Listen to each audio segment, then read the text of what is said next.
Minecraft nations start a continental war that has far-reaching consequences.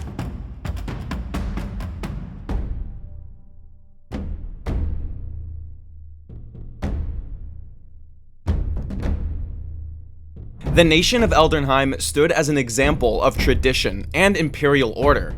At its heart was the emperor, a leader deeply liked by his people. Unlike many monarchs who ruled by fear, the Emperor of Eldernheim was seen as the nation's will and spirit.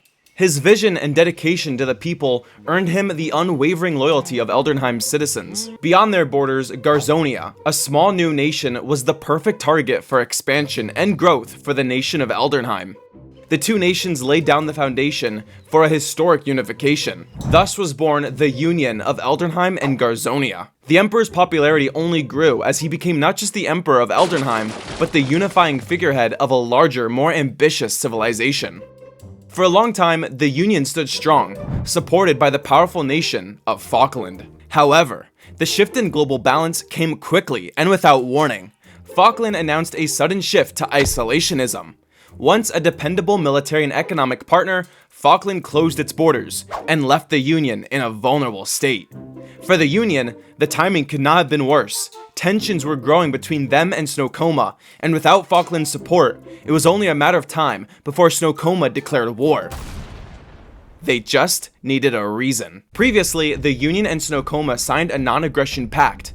The non-aggression pact served as a fragile but vital thread holding back open conflict. However, around the time Falkland announced isolationism, the non-aggression pact was about to expire, deeming it useless. With the non-aggression pact nearing expiration and no extension agreed upon, diplomatic tensions ran high. Then, a Union player was seen assaulting a Snowcoman citizen in the Snowcoman capital, sparking outrage across Snowcoma.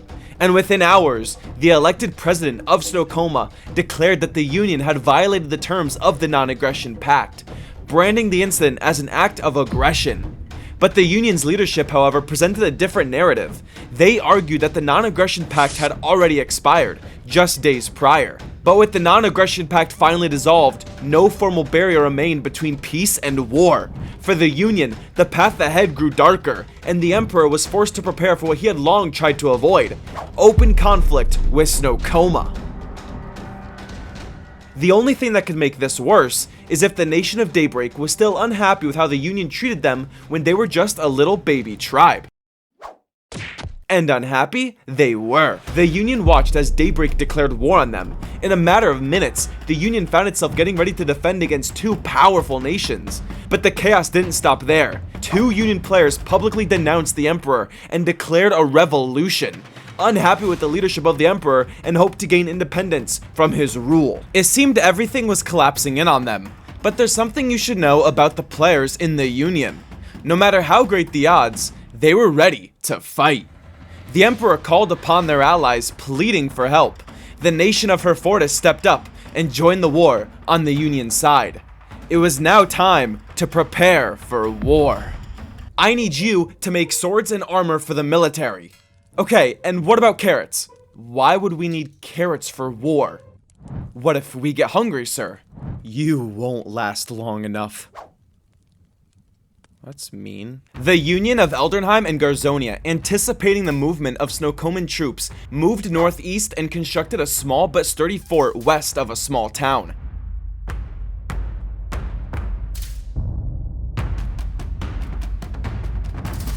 Predicting that Snowcoma would pass through the town. On top of a hill overlooking a river, the plan was simple: force Snowcoma into an uphill assault, where Union archers could do devastating damage before the enemy could even reach the walls. Snowcoma, backed by Daybreak, marched through the town. They quickly realized the Union's position and camped on the other side of the river before getting ready to push the Union fort. Meanwhile, on the Union side, Herfortis arrived, ready to help defend the fort. For now, the Union had the high ground. Snowcoma and Daybreak then crossed the river and began to push towards the Union fort up the hill.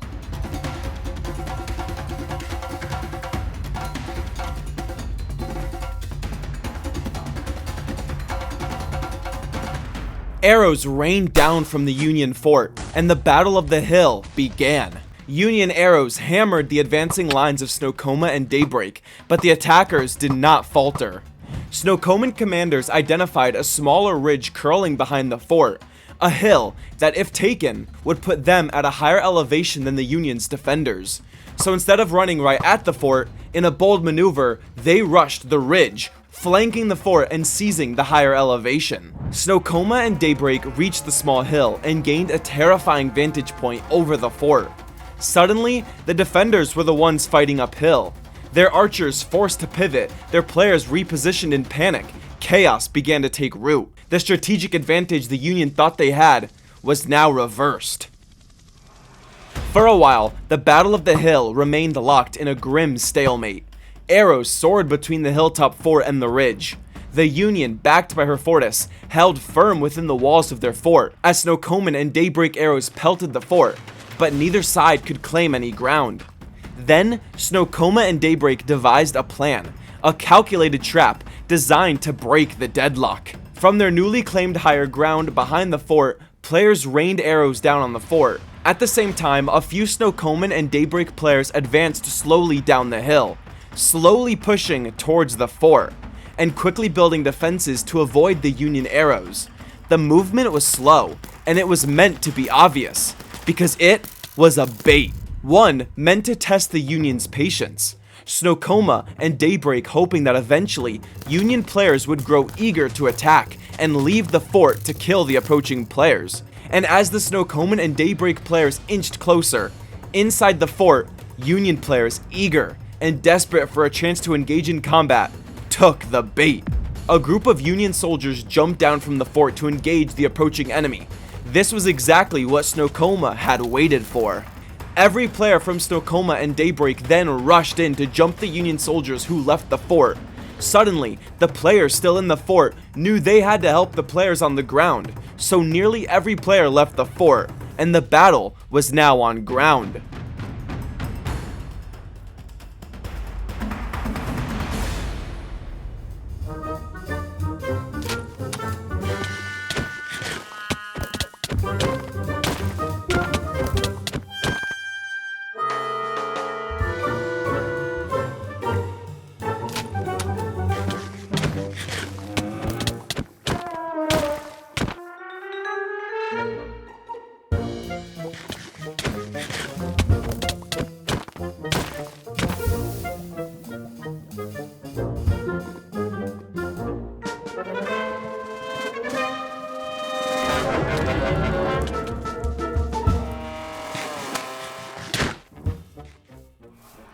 Snowcoma and Daybreak showed off their skills in combat. Union and her fortress soldiers dropped fast. The Union found itself caught in the open, while their fort, once their stronghold, fell into enemy hands.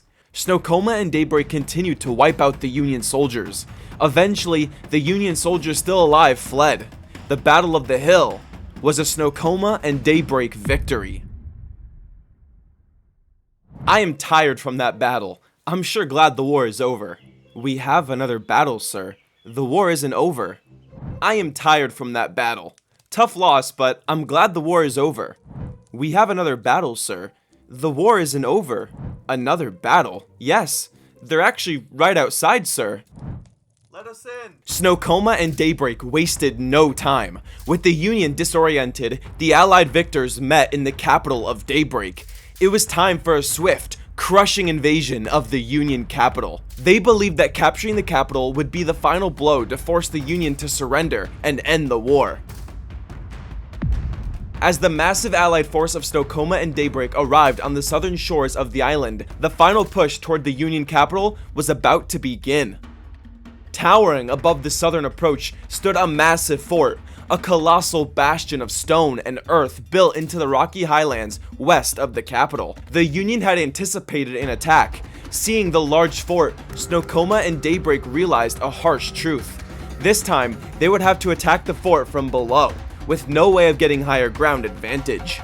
They knew this would be no repeat of the Battle of the Hill. There was no ridge to climb around, no flank to exploit, only the steep cobblestone walls surrounding the Union fort and the Union archers who lined its walls.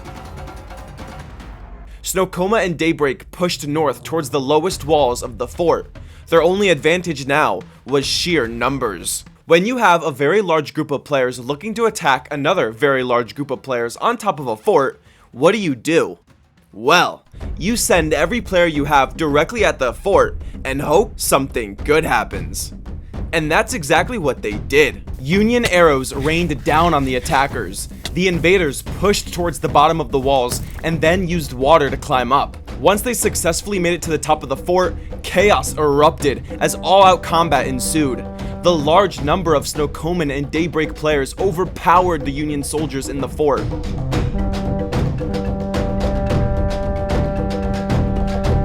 The swiftness of the invaders was the deciding factor, and realizing harsh reality of defeat, the Union surrendered, officially ending the Transcontinental War. Hold on, before we get into the rest of the video, there's something I need to do. Shout out to Altivox for being the host of the Rise and Rule Minecraft server. If you're looking to start your own Minecraft server, I highly recommend Altivox. Click the links in the description to go to their website and join their Discord to learn more about Altivox. Thank you again for hosting the Rise and Rule Minecraft server. Okay, now that we won the war, we need to make sure something like this never happens again. I say we force them to become a democracy. That's a good idea. This guy is brilliant. And then we send their leaders to hell. The current leaders of the Union were exiled to the Nether, and Garzonia was forced to leave Eldernheim and would become a puppet of Daybreak, ending their union. Eldernheim was now forced to hold an election for a new leader, but for the time being, they had no government and morale of the nation was at an all-time low. Oh yeah, and the two players that revolted were granted independence. So, Eldernheim lost its union with Garzonia, lost its current leader, lost the Northern Island, and now lost the morale of the people. Surely, democracy would fix all of this. Well, the people of Eldernheim elected their new leader. They chose that Slayer, which would be no big deal, unless that Slayer was already currently leader of Numidia, which he was. So he would become the first player ever to be leader of two nations. Through a democratic election, the people of Eldernheim just voted in the Emperor of Numidia to be their leader. What a beautiful thing democracy is. In the wake of Snowcoma's democratic success, other nations attempted to adopt this system. The new nation of Magnolia held a vote to elect a new leader. The people put in their votes and Harlow was elected the new leader of Magnolia. Thank you for electing me as your gracious leader. We change our minds. What? Yeah, we want a revote, but you just elected me like 5 minutes ago. You can't do that.